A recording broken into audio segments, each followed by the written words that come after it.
Hey guys, it's Pete from Airsoft Armourer. In this video we're going to be showing you how to install, remove and service your Wolverine Inferno Gen 2 engine.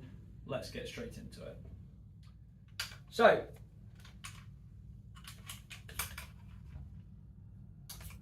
here we've got a salient arms, M4 carbine, AR-15 style. Changed the stock over, changed a couple of different things internally. The engine needs servicing, so we thought why not do it all in one video: how to remove your engine, how to install your engine for those looking to convert your AEG into a HPA rifle. Perfect platform for this. Metal body, get the nozzle alignment sorted. Couple of other upgrades we've got going on inside. We'll talk about them when we're stripping down the gun. Let's get straight into it. We're going to start by removing components, but we'll talk about it along the way. For those AEG users wanting to convert their rifle to HPA, we need to get the gearbox out of the rifle. We need to completely strip the gearbox. So what I'll be showing you here is everything you need to know. Now, different AEGs are going to have like different fitments, different ways of getting the gearbox out of the rifle, but for most rifles it is the same. We're going to first start by taking the upper receiver off. We're going to remove the stock, the buffer tube, the grip, take all the body pins and accessories out that need to be removed to gain access to the gearbox. First thing we're going to do, get this out. Front body pin to take the upper receiver off. So we're just going to push that through. And again, like I always say guys, do not rush this. There's no point in potentially damaging components, potentially injuring yourself. It's not worth it. Take your time, do the job correctly, do the job once. That's not often the case, that's not always the case with some rifles, but we're going to do our best to do this nice and cleanly, no issues. Some guns may be tighter than others, some may be a bit looser, but that's how easy it was to remove the upper receiver. As for upgrades that are currently in the rifle, we've got a 6.0, I want to say this is a 6.02 type bore barrel. I can't remember who makes this one. We've got an M4A, a max M4A hop chamber that needs some cleaning as well, so we'll do that before we put it all back together. Inside we have got I can't see what booking that is. There's BB in the chamber, so we'll get that sorted. We'll get all that sorted after we've done the engine service. So that's the first thing you'll need to do on your AEG or on your HPA. Get the upper receiver off and put that to one side. We're not going to be needing that for the time being. After that, we can take the stock off.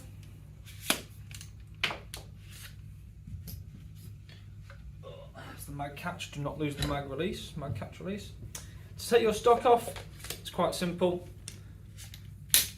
When you get to the fully extended part of the stock, so setting number 5, or in some cases it might be 7 or 12, you want to pull the catch down that allows you to adjust the stock all the way, and that will allow you to take the stock off. Inside the buffer tube we've got our control unit. So for the AEG users, don't worry about this at present. We're going to take our long screwdriver. It might be a bit difficult to see down there, but there is a Phillips screw that we need to remove, and this screw attaches to the spring guide. This is what keeps the buffer tube attached to the rifle for you to be able to put your stock on. So let's just get that located. There we go. Just going to crack that off, undo the screw, but before I take the wiring out, I'm going to remove the FCU board that is attached. We have installed a Gorilla mechanical trigger and the Gorilla Mini FCU into this gun. Makes the tuning of the settings a lot easier, and you can get a much finer tune. We'll be able to now remove this, unless the bolt's not all the way out just yet. There we go, right, that's now been released. Get that done, and then there should be a plate that comes out as well. There we go, so we've got the bolt and the plate out. We can now carefully remove the buffer tube, put that to one side, and then this little locking tab, that's what holds the buffer tube to the spring guide. Remove the sling plate, that's the rear end of the gun sorted. We can now take off the grip. So inside the grip, it might be a bit difficult to see. We've got 4 screws holding this one on. On some rifles there may be 2. Minimum of 2. Yeah, if you've got 1 in there, you definitely need another one, just so that everything is as it should be. On AEGs, the grip does house your motor. You do not want that motor wobbling about. You do not want it at an angle, potentially damaging wires, stripping teeth off the bevel gear and the bevel on the pinion on the motor. So we're just going to remove all 4 screws and get the grip off. And just when you're putting your screws down, just keep an eye, make sure that if it's your first time doing this, you've got an organised layout so that when it comes to reinstalling everything, you know the order in which it goes back together. All screws out, so that's 4 screws from the grip, make sure all they go back in, and then we can pull the line through this.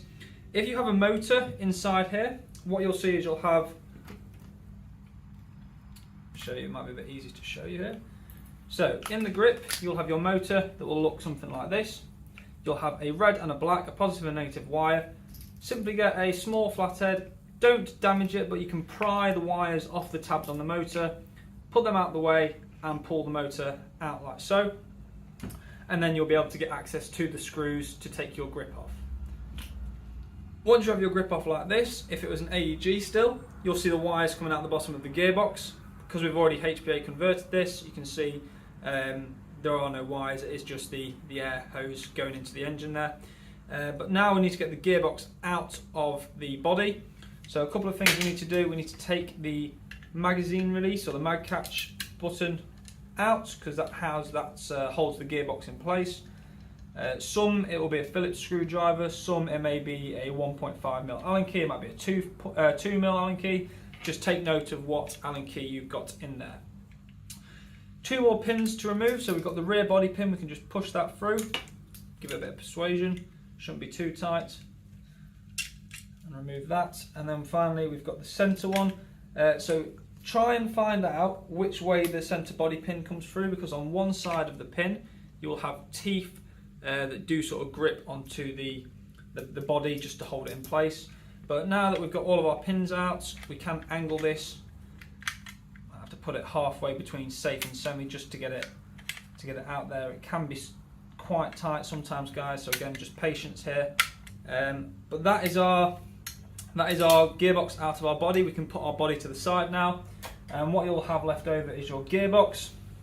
So if it's an AEG, you'll have your gearbox components inside, so you'll have your gears, you'll have your cylinder, your piston, all of the assembly of your spring guide. Some of you may have a quick change spring system on the rear. If you do, brilliant. Take that out at this stage so that everything doesn't go flying.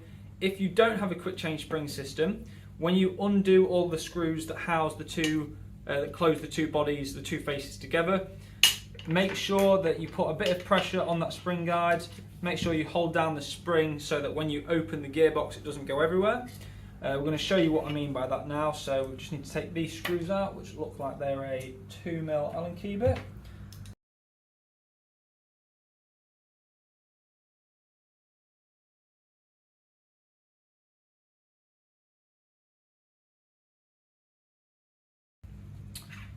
I'm going to do this as if it was an AEG and it's got this under tension. So I'm going to put a very small Allen key bit into the spring guide. I'm going to push the engine in place. These 3 holes here, you'll either have bearings or bushings in there. You'll be able to see in the centre of that, the gears sit in the centre of that, and then you'll have a small screw hole here for your anti-reversal latch.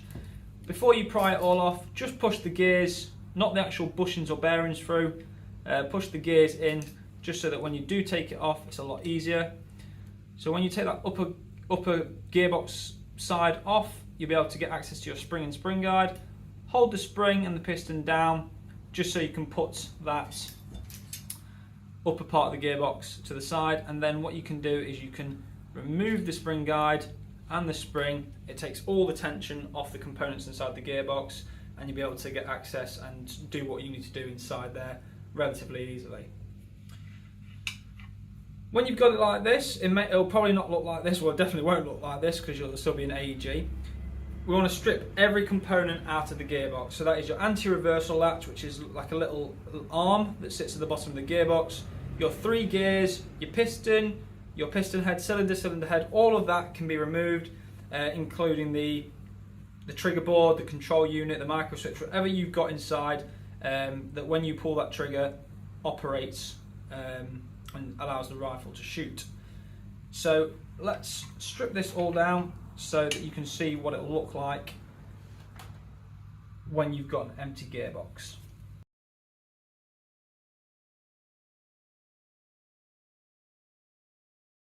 Okay, so I'm just going to put them to the side, don't want to lose them. So when you have your gearbox empty, stripped, cleaned, it should look like this. So when you've got it to this stage, this is where we can start installing our HPA engine. So it depends what engine you want to install. The process is near enough the same. Some different brands, so if you like, take for example Wolverine and Polar Star, 2 different brands, 2 different engines, both very good engines. They've got different trigger boards, and it also depends if you've got a single solenoid engine or a twin solenoid engine. Because we'll be installing the Wolverine Inferno, single solenoid, we want to make sure that our micro switch trigger board, it is on nozzle dwell. We don't want poppet dwell because the engine doesn't have it. Things like the Polar Star F2, you want to make sure that the nozzle and poppet dwell are wired correctly. If you are having issues with it, Polar Star are kind enough to install, include an instruction manual with the kit that you get. You can go straight online, you can see which connectors for nozzle, which is for poppet, and then the same on the engine, which is for poppet and which is for nozzle dwell. But now that we've got this like this, we're just going to quickly service this engine, try and find out why it wasn't performing, why it wasn't behaving on Sunday, and then we'll continue with the build. Okay guys, so we've got the engine all serviced and rebuilt. That's feeling a lot more smoother. We've also put a amped airsoft braided line. I want to see if we can get this to fit. May mean adapting some things. Might have to Dremel out a bit in the gearbox, but we just want to get that nice high flow and that braided line in there. It had a small thin one before with a bit of like a braided collar, but it still had the flexi pipe. We did find an issue with this. There was a small crack close to the nipple, so we've just removed that. It needed a new line anyway. We had one of these in stock, so we're going to install this. So, installing your engine. So in your Inferno engine kit, you'll get your engine, you'll get your board, and you'll get, if it's the Spartan electronics, it'll be all built into the board. If it's the advanced electronics, you will have a separate FCU. The same concept applies for both. You need to install your trigger board first. So we've got a Gorilla one here. You can locate it nice and easily in the gearbox. And then the screw that was used to hold the actual trigger contacts in place, you can use that. We just want to make sure that it doesn't pop through into the other side and make contact with the selector plate, but we also want to make sure that the board is firmly in there and it can't move, so that's perfectly fine, that is. Before we install the engine now, we've already installed the cable, so like I said before, you want to make sure that the cable that comes with the Inferno is in the nozzle port. Again, you can have a look at the online manual, the online instructions, because they will say on there. We're going to be installing the connection that goes from this to the Gorilla Mini FCU. It will only go one way, so please make note of which way that does go. Just push them in there, and then we can sort the cable management out in a minute. Right, after that, we're going to install our engine. We are going to put an O-ring over this engine again, just to secure it in place. I'll be able to tell you which O-ring we're going to use in a minute. It needs to be thin enough that it's not going to cause any issues with the engine, but also thick enough that it does apply decent clamping pressure. And the reason that we do this is because if you notice on the actual Wolverine, it's sort of like a cylindrical collar, whereas in the gearbox you've actually got the dowels for the cylinder head on the AEG. What can happen is this can wobble about left to right, so having that O-ring in place just for the clamping pressure on the gearbox is all you need. And again, you don't actually have to do this to every single build. It will just be some that do take a bit more tinkering than others. Right, now that we've got the engine in, I'm happy with that O-ring. That's going to be perfectly fine. We're going to be routing the cable through there. That is going to be well too tight, so what I am going to do is just Dremel that out a bit so that when we close the gearbox there's going to be no issues there. So give me a minute for us to Dremel that out and we'll be back with the video. So now the next day, we Dremeled out the guides a bit for the line to be able to fit through a lot easier now. That's not going to catch anything. We've filed it down as well, so no sharp edges. So we are now ready to reinstall all of our components. We're going to be starting with the trigger board. Just going to put that in there, like so. It's quite a nice fit on these, to be fair, so it's not too difficult. Put the screw in, make sure that's locked in place, make sure that can't move. Not that it would move anyway, but always good to have the screw. And just a little nip up, nothing too tight. We don't want to strip the threads on that. Right, next thing we can do, we can add our line, our new braided line, to the engine, and then I'm just going to quickly check for air leaks. Should have none. So we've fully serviced the engine. Okay, we've got that engine all leak tested now. That is perfectly fine. That's going to be how that's sitting in the gearbox now, so all happy with that. Just need to find a right O-ring size to hold that engine in place, make sure there's no wobbling, make sure there's no moving around.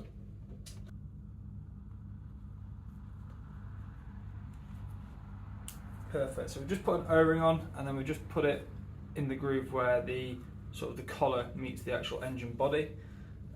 Can connect the wire up to the engine now. And before we finish that, we are just going to plug in our connector that goes to our FCU. Careful not to bend anything, break any wires. Right, that's all sorted. So cable management now is going to be the next thing. So we want to be routing this cable in the groove where the electrics would have been. Can locate that engine. That's going to be spot on there. And what we can do finally is install our trigger, close the gearbox, and then check the tolerances. Make sure the nozzle is centered. Make sure there's no wobble in the engine. Make sure that the trigger contact is working as it should. That needs adjusting, but we'll do that later. So don't forget our spring guide, as we need that in there to hold the buffer tube in place. So your spring guide will just sit on the engine. What we've done to ours is we've cut half of it out just so the top half can rest on the connector part of the engine. It's not pushing against it, it's not pushing it down, it's just keeping it aligned. And then we can, this is the difficult part, getting it all closed up together.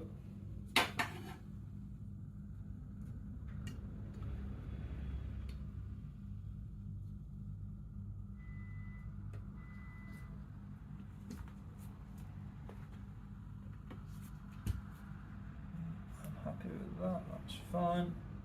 Trigger can move freely. Always check before you close your gearbox. Yep, very happy with that. So now what we can do is put our screws in, get the gearbox closed together, and make sure everything is working as it should.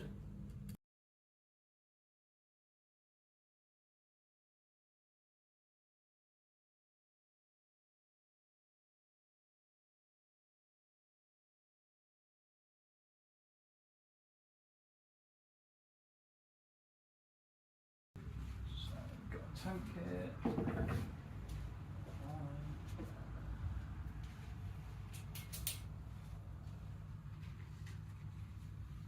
And we've got a battery.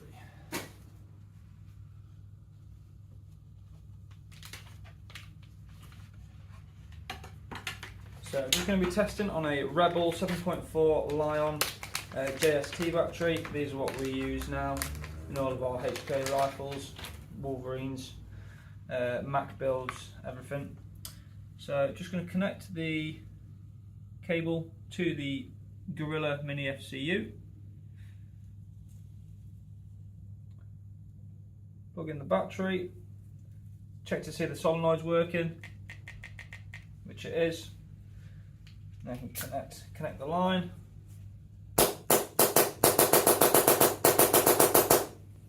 working perfectly fine. Put the selector plate on to make sure that's working as well. So that's now fully auto. Then back to semi.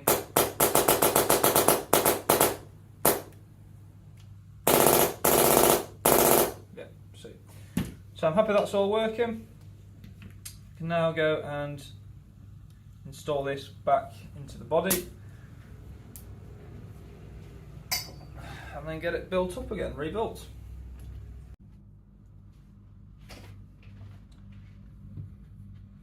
Cool, so we've now got the gearbox and engine back in the body. Safe, nothing, semi. Don't know if you can hear it. And fully auto. So we need to get that tuned in a bit. Full auto is not as fast as I'd like it to be. That's probably only doing about 15 rounds a second at the moment. So fast, but not fast enough. But yeah, that's it, guys. That's how you take out your engine, reinstalling an engine, installing it, converting it for an AEG, and servicing it. Thanks very much for watching. Don't forget to leave a like, comment, and subscribe. If there's anything else that you guys want to see, as always, leave it in the comments. But we'll see you on the next one.